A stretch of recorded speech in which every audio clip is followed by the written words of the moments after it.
Bonjour et bienvenue dans cette vidéo où nous allons parler des acides et des bases qui sont au programme de terminale. Commençons par une observation simple. Quand une fourmi rouge nous pique, ça fait mal. Et ça cause d'une morsure, d'une piqûre ou quelque chose d'autre. Eh bien, quand on regarde les choses de plus près, on remarque que la fourmi rouge est capable de créer une petite entaille dans la peau à l'aide de ses mandibules. Elle y injecte ensuite une substance qu'elle a produite, ce qui entraîne une sensation de brûlure, un peu comme quand on met du gel hydroalcoolique sur une coupure. En 1671, le naturaliste anglais John Ray réussit à isoler le liquide produit par les fourmis rouges. Cette substance est constituée de molécules dont voici une représentation de Lewis. On l'appelle l'acide méthanoïque ou acide formique. Mais justement, pourquoi cette molécule est un acide ? Pour le savoir, regardons ce qui se passe lorsque cette molécule entre en contact avec notre peau, et plus particulièrement avec l'eau qui est contenue dedans. J'obtiens une réaction que l'on peut modéliser avec l'équation suivante. Que s'est-il passé durant cette réaction chimique ? Pour le savoir, regardons la transformation qu'a subie l'acide, cette molécule, durant la réaction. Il semblerait que l'eau ait eu pour effet d'arracher un cation hydrogène de formule brute H+, à cette molécule pour donner la seconde. Mais pourquoi cette molécule peut perdre un cation H+? Eh bien, pour le savoir, il faut se souvenir de choses vues en première. J'ouvre donc une parenthèse. Ceci est un acide, car on peut rompre cette liaison pour libérer un cation H+. Pour savoir pourquoi, il faut s'intéresser à une propriété des atomes, leur électronégativité, qu'on note avec la lettre grecque chi. Pour rappel, quand deux atomes sont liés, il arrive parfois qu'un des deux atomes ait tendance à attirer un peu plus les électrons de la liaison vers lui. Ici, l'atome 1 est plus électronégatif que l'atome 2, et il attire donc un peu plus les électrons de la liaison vers lui. Il ne faut pas connaître toutes les valeurs d'électronégativité par cœur, mais on pourrait se souvenir que les trois atomes les plus électronégatifs sont dans l'ordre le fluor, l'oxygène et l'azote, et que l'hydrogène et le carbone ont à peu près la même électronégativité. Ici, par exemple, l'électronégativité de l'atome de fluor est égale à 4, tandis que celle de l'atome d'hydrogène est égale à 2,2.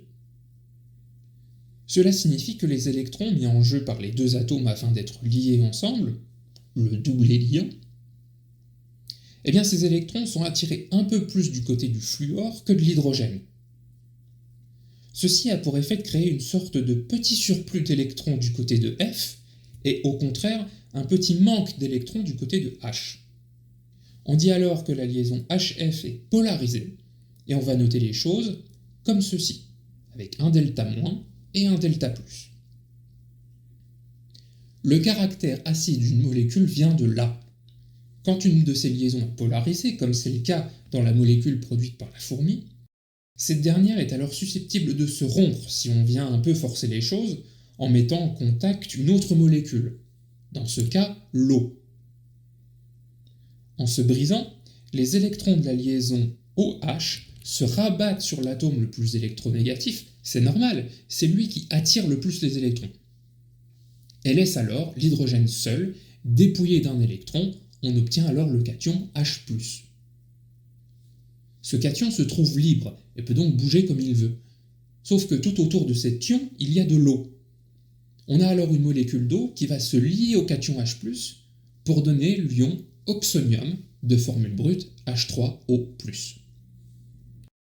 Je ferme la parenthèse. Pour signifier que la molécule de départ a perdu un cation H+, au profit de la seconde molécule, on écrit les choses comme ceci. C'est ce qu'on appelle une demi-équation acido-basique. Pour l'eau, le processus a été en quelque sorte inversé, et on peut écrire cette demi-équation acido-basique. Comme les deux processus ont lieu en même temps, on peut écrire cela.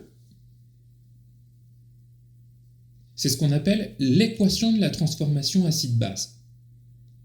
Les couleurs rouges et violettes que j'ai utilisées correspondent au code couleur qui va venir juste après. Voici un peu de vocabulaire. Comme la molécule HCOOH est capable de perdre un cation H+, on dit que c'est un acide. Comme la molécule H2O est capable de capter un cation H+, on dit que c'est une base. La molécule obtenue après la réaction de l'acide avec la base est appelée la base conjuguée de l'acide. La molécule obtenue après que la base ait capté le cation H+, est appelée acide conjugué de la base. Pour montrer le lien qui existe entre l'acide et sa base conjuguée, on écrit les choses de cette manière. C'est ce qu'on appelle un couple acide-base. Il existe également un lien entre la base et son acide conjugué, ce qui permet d'écrire un autre couple acide-base. Mais attention, la convention veut qu'on écrive toujours la forme acide en premier. La forme acide, c'est la molécule qui peut perdre le H+. On écrira donc ceci. Prenons un nouvel exemple. Cette molécule s'appelle l'ion méthylammonium. Si je mets cet ion en contact avec l'eau, on a une réaction qui peut être décrite par l'équation suivante. Si j'utilise le vocabulaire précédent, je peux dire alors que l'ion méthylammonium est un acide de Bronsted et la méthylamine est sa base conjuguée.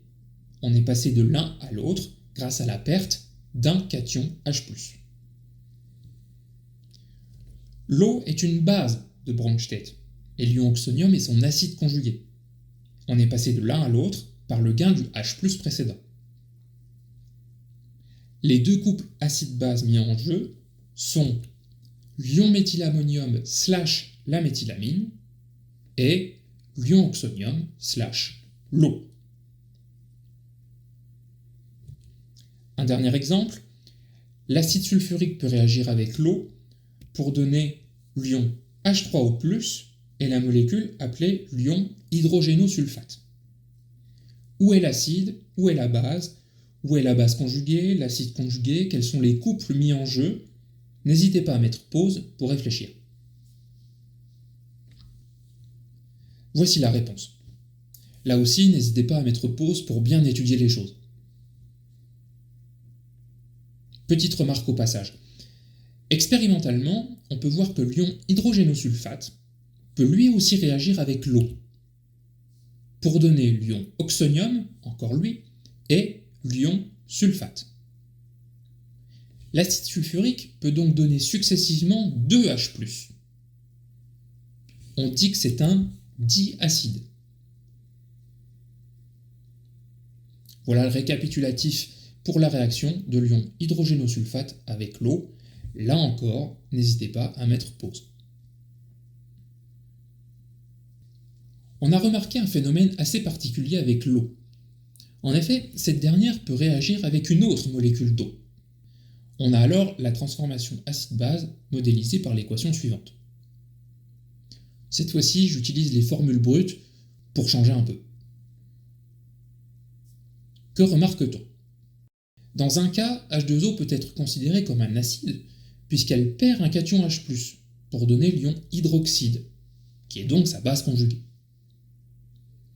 Mais d'après cette équation, on peut aussi considérer H2O comme une base, puisqu'elle peut capter le cation H+, pour donner l'ion oxonium, qui est alors son acide conjugué.